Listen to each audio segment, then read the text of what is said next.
Damn, Florida just torched its open carry ban, and the judges didn't even hesitate. They all agreed it flat-out violated the Second Amendment. I'm telling you, with only 3 states left clinging to full bans, this ruling out of Tallahassee isn't just a local thing. It's about to set off a chain reaction across the whole country. What's up? This is Ted from Line 45. Today, I'm diving straight into Florida's court nuking its open carry ban, why 4.2 million gun owners in the state just got a huge win, and how places like California and New York are bracing for the fallout. Before we dive in, do me a solid. Smash that subscribe, tap the bell, hit all the dang buttons down there. You don't gotta, but it keeps this train rolling and lets me crank out more of this wild gun talk for y'all. All right, enough of that. Let's get back to it. Florida drops a bomb on open carry. Florida didn't just tweak a law. The judges straight up nuked the open carry ban that had been sitting on the books since the late 80s. I've been following this fight for years, and the crazy part is that it all came down to one guy, McDaniels, who got charged just for having a pistol in a holster. Instead of taking the hit, he pushed it all the way up, and the First District Court of Appeal out of Tallahassee sided with him without hesitation. This wasn't a split panel either. Every judge agreed Florida's ban violated the Second Amendment when you apply the Bruin test that the Supreme Court handed down in 2022. That test forces states to justify their gun laws with real historical tradition, and Florida simply couldn't cough up anything to support a total ban on open carry. Think about the numbers for a second. Florida has more than 4.2 million concealed carry holders, and since July 2023, it's been a permitless carry state. You could tuck a Glock under your shirt legally, but if it showed on your hip, suddenly you were treated like a criminal. That contradiction never made sense, and the judges called it out plain as day. Judge Stephanie Ray even reminded everybody that historically, open carry was the respectable way to carry, while hiding a weapon was what got you labeled shady. And once you remember that even in 1791, there were repeat-fire firearms being bought by Congress, the whole "only muskets existed" argument goes out the window. This ruling officially took effect the 25th of September 2025, but cops were already told to stop enforcing the ban weeks earlier. The Attorney General's office confirmed it in a memo, and law enforcement agencies fell in line fast. Florida just joined the 47 other states where open carry is legal, leaving only 3 holdouts, and that's a hell of a shift in the gun rights map. The case that changed everything. The case that cracked Florida's ban wide open wasn't some big-name national group. It was one dude, McDaniels, who refused to roll over. He got popped for having a holstered pistol in plain sight, something most of us would think shouldn't even be an issue in a state that already lets you carry concealed without a permit. Instead of pleading out or eating the charge, he fought back. His lawyers hammered on the Second Amendment and leaned straight into the Bruin decision from 2022, the Supreme Court case that changed the whole way courts look at gun restrictions. Bruin basically says, if a law doesn't line up with America's history and tradition, it can't stand. And when the judges looked at Florida's ban under that lens, it fell apart immediately. The First District Court of Appeal was unanimous, which is rare in something this hot.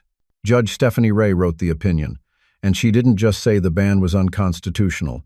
She dismantled every reason the state tried to justify it. Florida argued public safety and modern conditions, but couldn't point to any historical law that matched a full ban on open carry. The state had leaned on a 2017 case, Norman versus State, where the Florida Supreme Court upheld the ban. But Bruin wiped out the old balancing test Norman relied on. That precedent is now dead. What makes this even bigger is that McDaniels versus State isn't just about him walking free. His case set the stage for every single Floridian gun owner, nearly 5 million of them, to carry openly without fear of getting hauled off. One man's fight just flipped a law that stood for decades, and it's a perfect example of how a single case can reshape the Second Amendment landscape.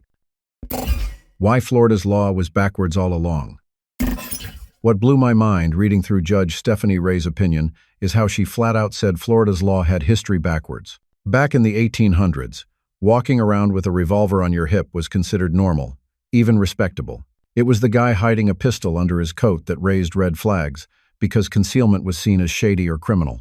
Florida flipped that script for decades, telling millions of lawful gun owners they were fine to hide it, but criminals if they carried in the open. That kind of legal contradiction is exactly why this ban was begging to get struck down once Bruin came into play. And it's not just opinion. The historical record backs it. States like Kentucky and Georgia in the early 19th century tried to crack down on concealed carry, not open carry. because lawmakers at the time actually trusted the visibility of firearms. The thinking was simple. If everyone can see who's armed, there's less surprise and more deterrence. Judge Ray leaned on that context hard, showing that Florida couldn't come up with any 18th or 19th century precedent to justify a flat-out open carry ban. The law basically stood on nothing once the court forced it to square up with real history. When you've got 4.2 million concealed carriers in Florida alone, this isn't just a legal nitpick. It's a fundamental question of whether the state was criminalizing the exact form of carry that the founders and early Americans thought was most legitimate. And when a court calls you out for getting history dead wrong, that's not something you can patch up with public safety talking points.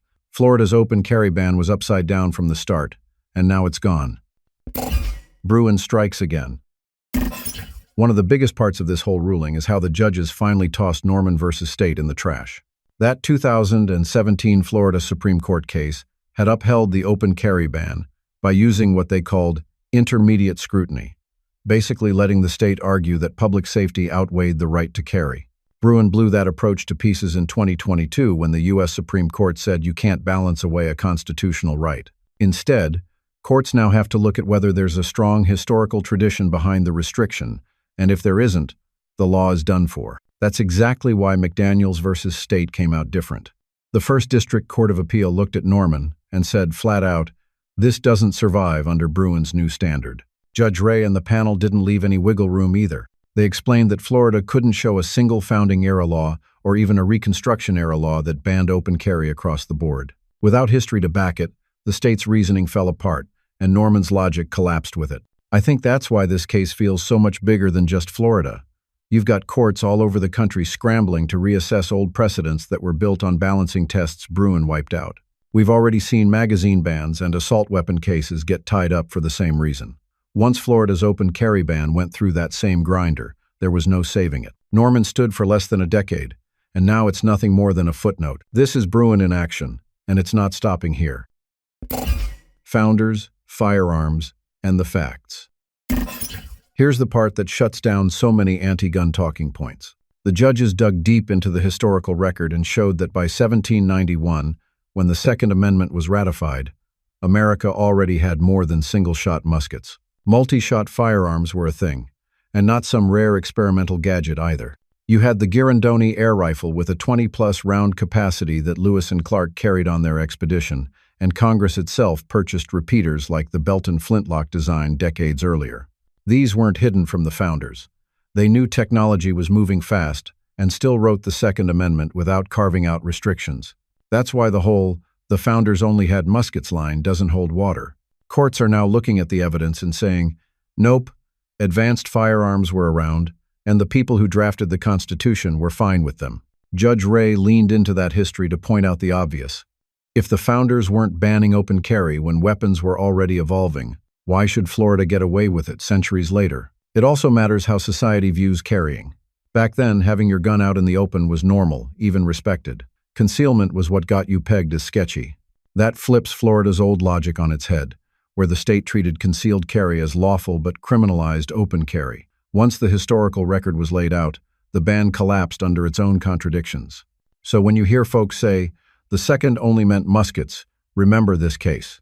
The courts actually put the receipts on the table, and the receipts prove the founders were already living with repeaters and had no problem protecting the right to carry them. The fallout. The ripple effect in Florida was immediate, and I don't just mean on paper. When the ruling dropped, the state's attorney general sent out a memo telling law enforcement agencies to stop enforcing the ban right away. That's why you saw departments back off on arrests weeks before the official, the 25th of September 2025 date, when the decision went fully into effect. For the 4.2 million Floridians with carry permits, and the millions more carrying under the 2023 permitless law, it was like somebody cut the chains off overnight. You could conceal your pistol or ride with it on your hip, and for the first time in decades, the law wasn't looking to trip you up for the latter. The financial side of this story doesn't get talked about enough, but it's real. Once the decision hit the wire, firearm sales in Florida ticked up. Gun shops reported a run on holsters and rigs built for open carry setups. At the same time, Wall Street noticed. Analysts at firms like Raymond James and Morgan Stanley upgraded forecasts on major gun manufacturers, pointing to both immediate sales spikes and the long-term national precedent this case could set. When investors start shifting their ratings because of a state court ruling, you know it's more than just a local policy change. Even gun rights groups saw the surge. Donations to organizations like Florida Carry and national players like GOA spiked by triple digits within weeks of the ruling. It's clear people didn't just view this as a small legal win. They saw it as the start of a broader shift in Second Amendment law. And when the markets and the grassroots move in the same direction, that's when you know momentum's on your side. Who's next? Here's what seals the deal for me. The fallout from Florida's ruling isn't staying inside state lines. Prosecutors in states like New York and California are already dropping charges tied to open carry and other gun cases because they know the Bruin standard. And now Florida's case gives defendants a hammer to swing back. Legislatures in places like Connecticut and Massachusetts have even slowed down or shelved new control bills because they don't want to dump millions into laws that are guaranteed to get chewed up in court. That's how fast the shockwaves are moving.